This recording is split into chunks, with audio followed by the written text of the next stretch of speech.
So one of the things that you're going to have to accept about prepping, living off-grid, whatever you want to call it, is that your best bet long-term is going to be to have some plants growing.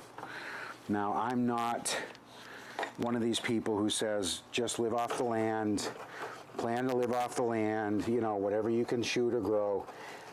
You know, as you guys know, I am very much an advocate of putting away a good deal of food to give yourself that buffer. But if you have time, and we may have a couple of years before things really start to get ugly here, if you have time and you can figure it out, you know, if you can start to figure it out, it's a really good idea to just learn how to grow for yourself, at least part of your food, so that if you have other useful skills, maybe you'll be able to trade them for more guaranteed food than growing it yourself. Growing food yourself is exasperating, all right? It is absolutely exasperating.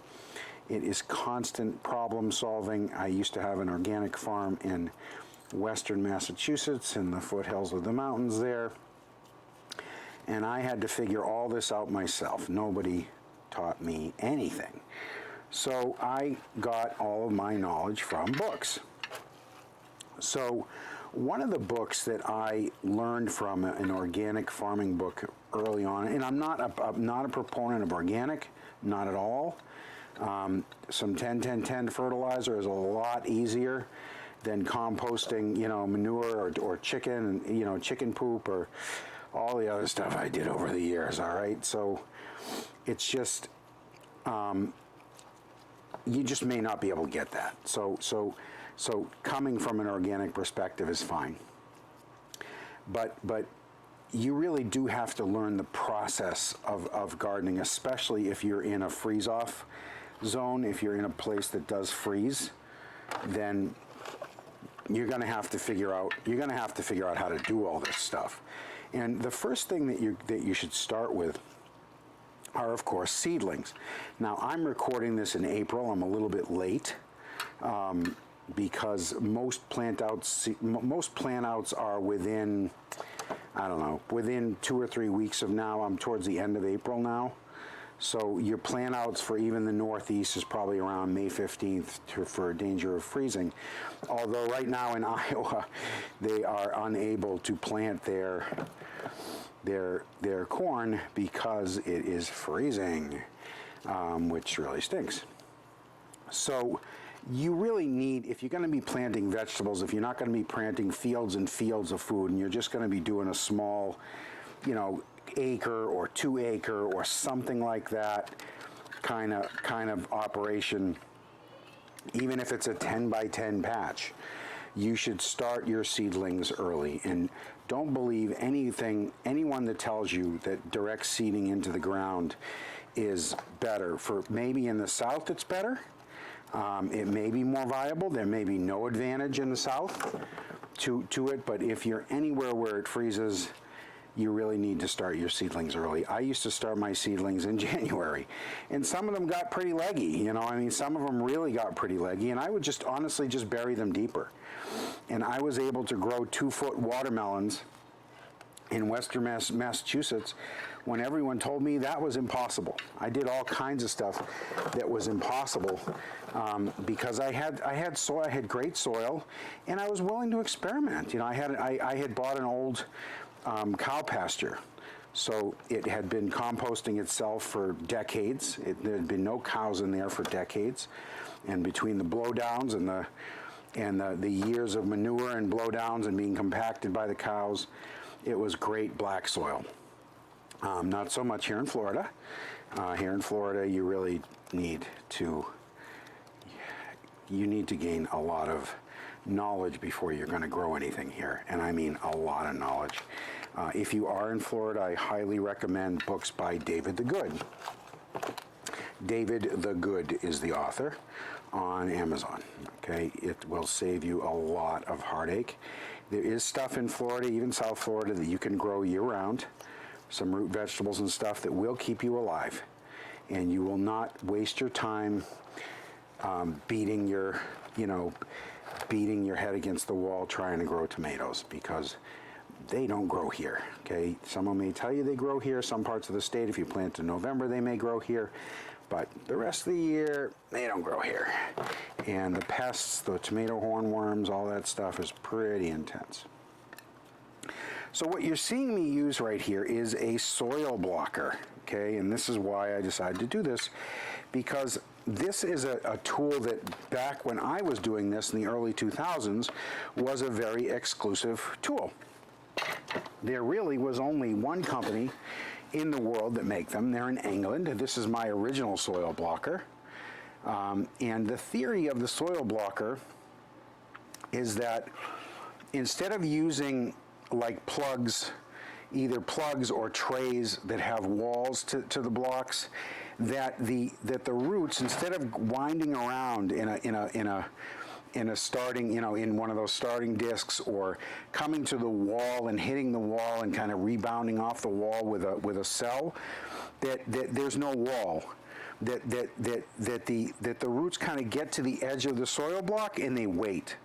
And that was my experience. That's why I wanted to share soil blocking with you. Ladsbrook maybe is the company I think that makes this, if I recall. I don't see a name on it. They still exist. Yeah, made in England. Yeah, it just has the importer on it. But I think it's Ladsbrook, and the thing about this, and that's why I'm showing you the 4-hole one, because the 4-hole one is drastically cheaper. This guy is a couple $100 at least now, maybe $300. Even back then it was expensive.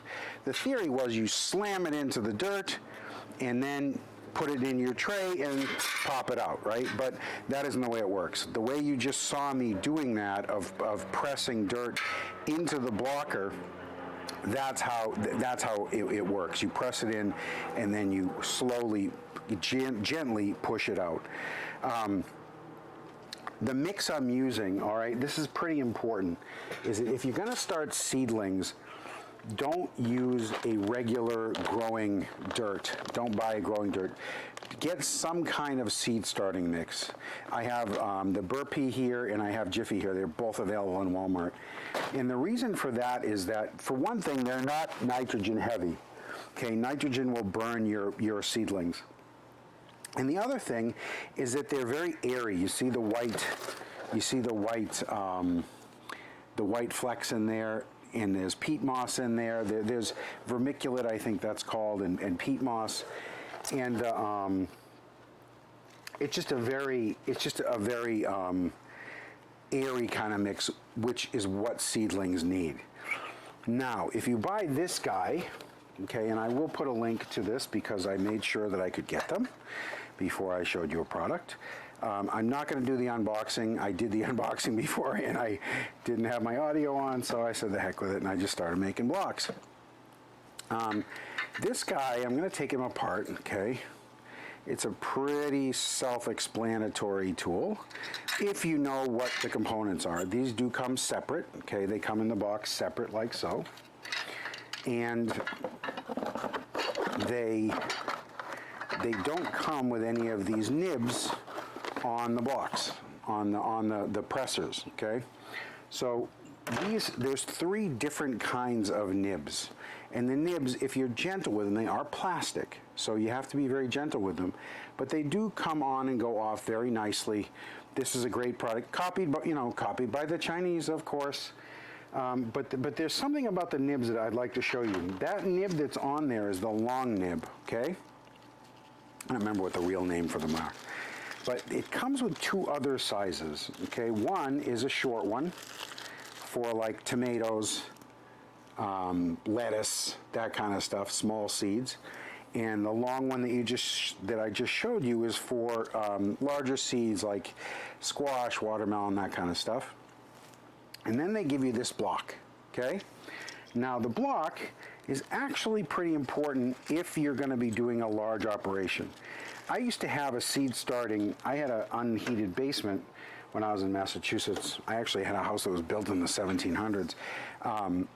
And what I did is I created my own seed starting station with forced hot water that I made myself, and I used soil blocks to start with, but I had 4 acres of land, which is a lot of plants, so I couldn't start them all in 2-inch blocks.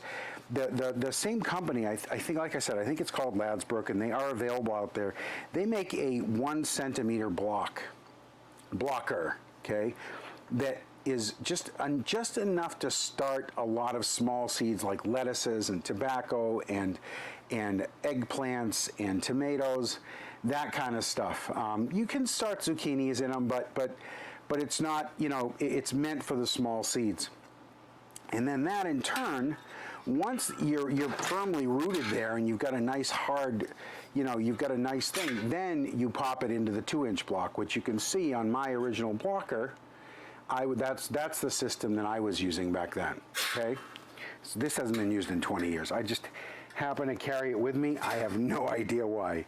I have not used it in 20 years, but I can immediately put my hand on it. So that's why you have that block there. If you want to get the 1 centimeter blocker is probably at least $75 right now, probably more than that. And I didn't go look for who sells it. You might find it on eBay. If you wanted to do that, if you were going to start a lot, and then that you could plant up into larger blocks once you see what your germination rate is, once you start to have resources available. And then the guy just, obviously, I just assemble it. Once you pop in your nibs, you just kind of drop this in here, and you take your spring. Your spring goes on the outside, not on the inside, because the return is this way. So you just screw it in. And as long as you're gentle with it, I don't think you will ever need another one of these. Like, this is definitely not it's definitely not the English one. It's, it's zinc. It's not galvanized. Well, I guess galvanized is zinc, so I don't know. It just doesn't have that nice gold look to it. Hard to screw this in one-handed. And the action is you fill up the block. I'm out of dirt here. And you notice that I did add water to my seed starting mix beforehand. Otherwise, it will frustrate the heck out of you trying to get your blocks to stay together. So make sure it's nice and moist. And then fill it up. And what I do is I press down the corners, because you have a pretty airy mix here. So I press down the corners to make sure that my corners are tight, and I usually overfill it a little bit also, just to give myself a little bit of extra height there, because, like I said, I do early plants, so I want as much soil on my block as possible. And then you put your fingers in between here, okay, and just squeeze out the block. And you end up with a nice, there goes all my seeds. And you end up with a nice block. And then you'll just fill it up with your seeds, and then and it comes with these plant markers, which I'm actually going to use because I'm doing this on purpose. I found this jar of seeds. These are all heirloom seeds, probably 100 different varieties of heirloom seeds in here that I didn't know about, and it was not stored properly. It was stored in an outdoor shed with not even a cap on the stupid mason jar. So yeah, pretty standard for me. So I'm going to get seeding here. That is the soil blocker. Get gardening. You're going to need it. See you next time. Without the Second Amendment, the rest of the Constitution is just a piece of paper. The tyrannical government has guns, and as their corrupt, bought and paid for narrative falls apart, they'll be more tempted to turn them on us. But don't worry, you're not alone, patriots. Buy a gun today from GunsAmerica.com, America's oldest and most trusted online platform for buying and selling the guns that keep your loved ones safe. Join the millions of gun buyers who shop there monthly. Private sellers and gun dealers. List your sales for free. No fees for transactions within 50 miles. Selling fees half the cost of auction sites. When you sign up for free at GunsAmerica.com, you get exclusive access to Guns America Digest, delivered every Monday. Honest gun reviews, firearm instruction, and wisdom from America's most popular gun writers. You also get Guns America This Week. Don't miss any important Second Amendment stories, and several monthly magazines on hunting, prepping, and long-range shooting. When you sign up today at GunsAmerica.com, you get $10 off your first online gun purchase. Join the fight today at GunsAmerica.com.